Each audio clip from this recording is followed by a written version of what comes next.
दास दास वो होता है जिसका सेवा ही धर्म हो। जो बेरी जैसा काम करे वो मृत्यु के लायक है। रामलीला के स्टेज पर यह डायलॉग बोल रहा था 21 साल का एक लड़का, अक्षत प्रताप सिंह, जिसे मोहल्ले में राजा के नाम से भी जाना जाता था।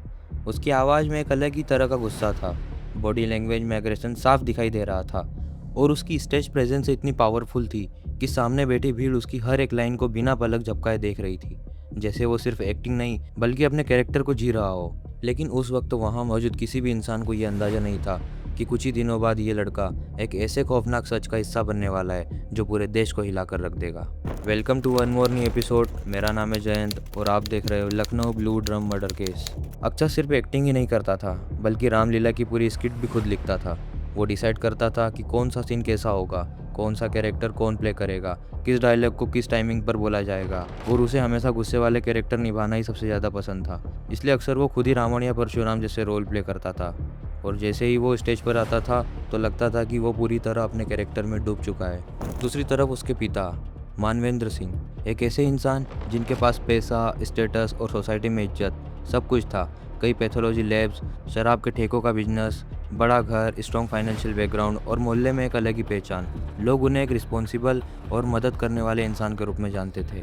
बाहर से देखने पर एक परफेक्ट फैमिली लगती थी जहाँ किसी चीज़ की कोई कमी नहीं थी, लेकिन हर परफेक्ट दिखने वाली कहानी के पीछे एक ऐसा सच छुपा होता है जो बाहर से दिखाई नहीं देता। और यहाँ भी कुछ ऐसा ही था।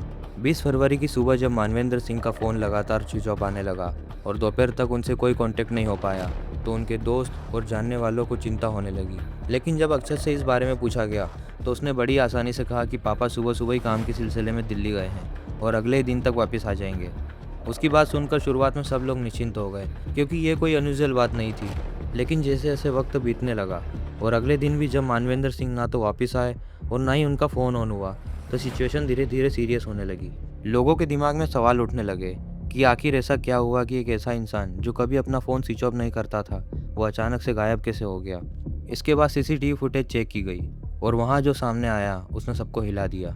फुटेज में क्लियरली दिखाई दे रहा था कि मानवेंद्र सिंह 20 फरवरी की रात लगभग 1 बजे अपने घर के अंदर जाते हैं, लेकिन उसके बाद किसी भी फुटेज में वो अपने घर के बाहर निकलते हुए नहीं दिखाई देते। वहीं दूसरी तरफ उनकी मोबाइल की लास्ट लोकेशन काकोरी में उनकी एक पैथोलॉजी लैब में दिखाई दे रही थी जो उनके घर से लगभग 22 किलोमीटर दूर थी। अब ये एक ऐसा कंफ्यूजिंग पैटर्न था जिसने इस केस को और भी ज़्यादा उलझा दिया, क्योंकि अगर वो घर से बाहर निकले ही नहीं तो उनकी लोकेशन इतनी दूर कैसे पहुंच गई। इस बीच अक्षत खुद अपने पिता को ढूंढने का नाटक करता रहा। वो मोहल्ले वालों के साथ अलग अलग जगहों पर जाता, लोगों से बात करता, बार बार कॉल करता और यहाँ तक कि एक व्हाट्सएप ग्रुप भी बनाया गया जिसमें वो हर 2-3 घंटे में अपडेट डालता रहता था ताकि किसी को उस पर शक न हो। वो खुद ही बहुत ज़्यादा परेशान और दुखी दिखाता रहा, लेकिन असल में कहानी कुछ और थी।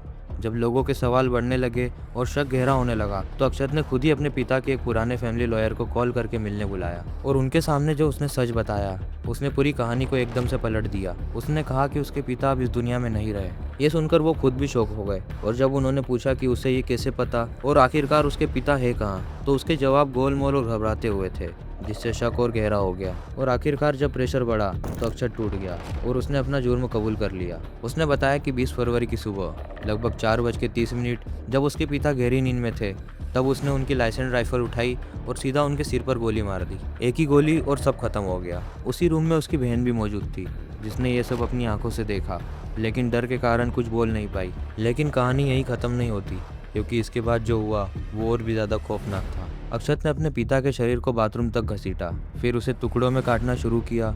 खून के निशान मिटाने के लिए लगातार पानी चलाता रहा और फिर उन टुकड़ों को अलग अलग जगहों पर फेंकता रहा। उसने पुलिस को गुमराह करने के लिए एक और चाल चली। उसी रात काकोरी जाकर अपने पिता का फ़ोन ऑन करके वहीं फेंक आया ताकि जब इन्वेस्टिगेशन हो तो लास्ट लोकेशन घर की बजाय वहाँ की दिखे। इसके बाद वो घर लौट आया और ऐसा बिहेव करने लगा जैसे कुछ हुआ ही ना हो। सबसे शॉकिंग बात यह थी कि उसने घर में लाश छुपाकर पूरी तरह नॉर्मल लाइफ जीने का नाटक किया।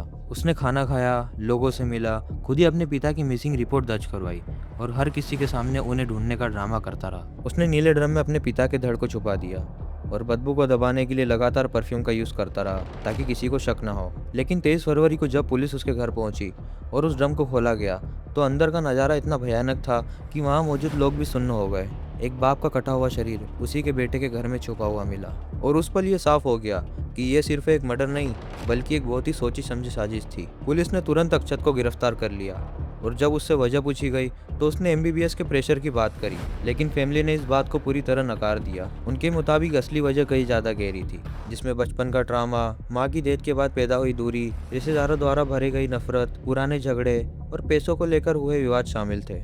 ये सब मिलकर उसके अंदर एक ऐसा गुस्सा बना चुके थे जो सालों से दबा हुआ था और आखिरकार एक पल में फट पड़ा। ये केस सिर्फ मर्डर की कहानी नहीं है, बल्कि ये उस साइलेंट एंगर की कहानी है जो धीरे धीरे इंसान के अंदर पलता रहता है और एक दिन सब कुछ खत्म कर देता है। ये हमें सिखाता है कि हर क्राइम अचानक नहीं होता, बल्कि उसके पीछे सालों का दर्द, गलतफहमियां और टूटे हुए रिश्ते होते हैं, और कभी कभी एक पल का गुस्सा पूरी जिंदगी बर्बाद कर देता है। आपका इस केस पर क्या ओपिनियन है, कमेंट में ज़रूर बताना।